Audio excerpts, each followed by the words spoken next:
The whole purpose of buffers is to not have their pH change. So a reasonable question is, how do you calculate the pH of a buffer? And while you can use an ice table, you can look at how the different acids and bases interact with water to create hydroniums, hydroxides, yada, yada. You can also just use what's called the Henderson-Hasselbalch equation. And so this equation comes from using a ice table description, looking at how your conjugate pair interact with water, make hydroniums and hydroxides, and you can kind of combine all of that in a single equation that's based around approximations of minimal shift using, since it's weak acids and weak bases.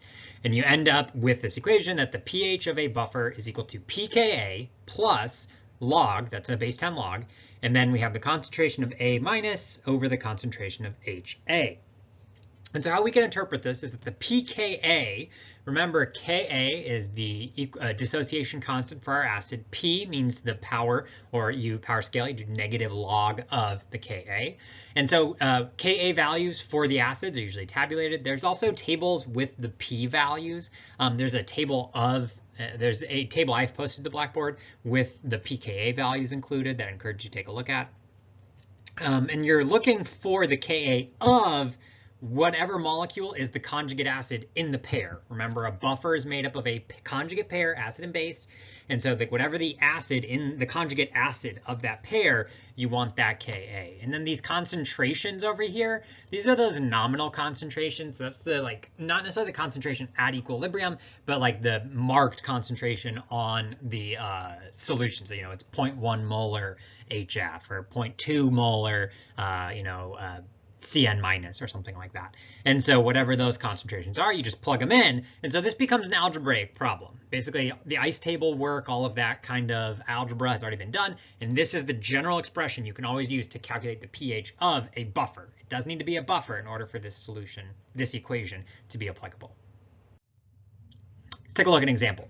What is the pH of a solution that is 0.4 molar NaCN, that's sodium cyanide, and 0.4 molar HCN, that's hydrocyanic acid? Okay. So what is the pH of a solution? And so we have calculated the pH of a lot of types of solutions. And in general, we've always had the approach of, well, pH is the negative log of the hydronium concentration. So we need to get some sort of information on the acidity of solution. And so we'd always ask ourselves, well, what's in the solution? Okay? And we can see that what's in the solution is I have NaCN and HCN. Those are my substances that are in solution. So HCN, that's a weak base. Sorry, weak acid. Hydrogen in the front. That's a weak acid. Okay, so we know it's not on our list of 6 strongs, but there's a hydrogen, so it's going to be a weak acid. Okay, very nice. So then what about NaCN? So this, if it was just HCN, this would be an ice table problem. We could figure out using the Ka what the pH is based on the concentration. And we have NaCN. Well, that's a salt. So we know it's going to be Na plus and Cn minus. And so what about those things? Well, Na plus, that's in group 1A, so that's neutral. And Cn minus is an anion, so maybe a base, and its conjugate is a weak acid. So this thing is a weak base. And so we can see we're starting to get into more complicated solutions where there's more than one thing present. And we can see explicitly that we have paired up in here, in this solution, we have a conjugate pair. The solution contains a conjugate pair. HCN is the weak acid, Cn minus is the weak base. So the conjugate pair is contained in solution, 0.4 molar, 0.4 molar. Those concentrations are very close.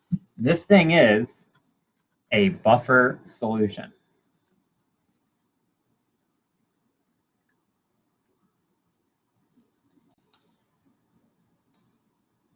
So when we have, previously it's always been what's in solution, how does that react with water to create hydroniums or hydroxides?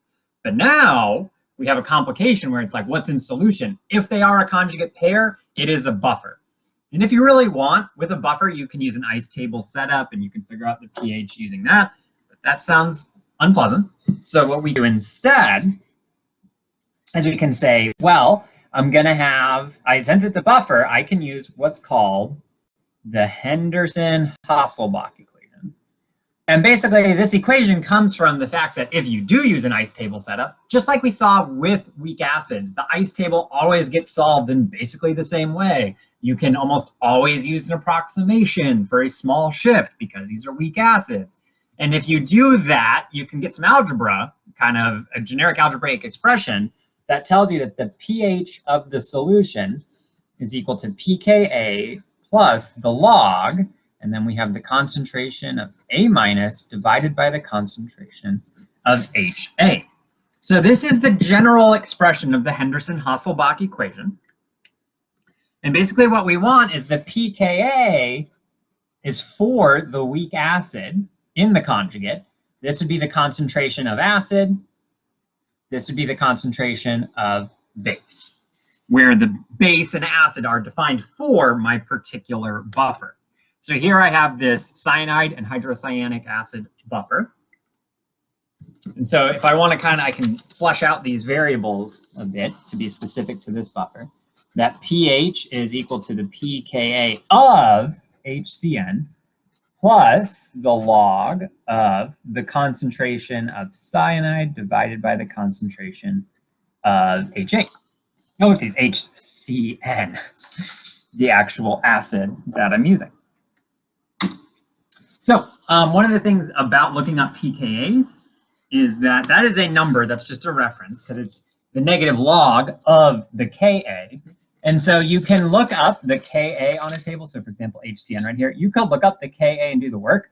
A lot of times, and I have a table for it, there is pKa values are also tabulated. So someone's already done the negative log of all these Ka values just to get the pKa. And so we can just plug that in. This would be 9.21 is the value for HCN plus the log, and then we can just plug in our concentrations that are both 0.4 molar. We get 9.21 plus the log. That's the same number divided by itself. Gives you 1. The log of 1 is just 0. And so we get that the pH is 9.21.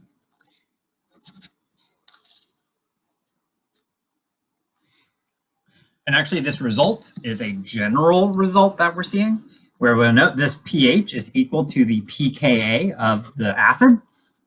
And you will note that this is because the concentrations of your acid and base are the same. So whenever you have an acid and base concentration that are the same, that will always be 1 inside the logarithm. The logarithm of 1 is always 0. And so you get a pH equal to the pKa. So if you make a kind of perfect buffer, if you will, where the concentrations are exactly equal to each other, you expect the pH to be equal to the pKa.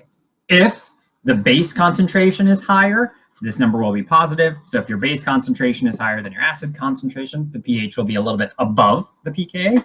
And if your acid concentration is higher, the pH will be a little bit below the pKa of that of the acid you've chosen for your buffer. Participation 1017, question 2. What is the pH of a solution that is 1.5 molar H2CO3 and 1.3 molar NaHCO3? This is the second question on participation 1017, due Friday, October 17th at 11:59 p.m. over on Blackboard. Link to the assignment is right below the links to these videos. Again, what is the pH of a solution that is 1.5 molar carbonic acid and 1.3 molar sodium hydrogen carbonate?